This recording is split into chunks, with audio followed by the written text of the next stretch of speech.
اعوذ باللہ من الشیطان الرجیم بسم اللہ الرحمن الرحیم۔ سورہ بقرہ آیات نمبر 72 تا 77۔ پچھلی آیات میں گائے کو ذبح کرنے کا حکم دیا گیا تھا، یہاں اس کی حکمت بیان کی گئی ہے، یہود کی منافقانہ سرگرمیوں کا ذکر اور انہیں تنبیہ کہ اللہ ان کی سب باتوں کو جانتا ہے۔ یہ اس وقت کا ذکر ہے جب تم نے ایک شخص کو قتل کر دیا تھا اور ایک دوسرے پر اس کا الزام دھرنے لگے، لیکن اللہ کو اس بات کو ظاہر کرنا مقصود تھا جسے تم چھپا رہے تھے۔ پھر ہم نے حکم دیا کہ اس مردہ شخص پر اس ذبح شدہ گائے کا ایک ٹکڑا مارو۔ اسی طرح اللہ مردوں کو زندہ کر دے گا اور وہ تمہیں اپنی قدرت کی نشانیاں دکھاتا ہے تاکہ تم عقل سے کام لو۔ وہ مردہ شخص کچھ دیر کے لیے زندہ ہو گیا اور اپنے قاتل کا نام بتا دیا جو وہ چھپا رہے تھے۔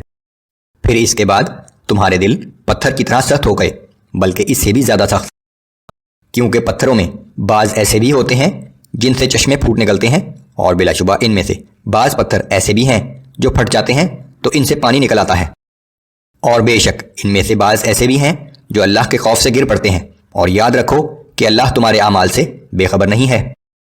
اے مسلمانوں، کیا تم اب بھی یہ توقع رکھتے ہو کہ یہ لوگ تمہارے کہنے سے ایمان لے آئیں گے، جبکہ ان میں سے بعض لوگ ایسے بھی تھے کہ اللہ کا کلام یعنی تورات سنتے، پھر اسے اچھی طرح سمجھنے کے بعد اس میں تحریف کر دیتے تھے، حالانکہ وہ اس کام کی برائی کو خوب جانتے تھے۔ اور یہ منافق یہود جب اہل ایمان سے ملتے ہیں تو کہتے ہیں کہ ہم بھی ایمان لے آئے ہیں، لیکن جب آپس میں ایک دوسرے کے ساتھ تنہائی میں ملتے ہیں تو کہتے ہیں کہ کیا تم ان مسلمانوں کو وہ باتیں بھی بتا رہے ہو جو اللہ نے تم پر تورات کے ذریعے ظاہر کی ہیں؟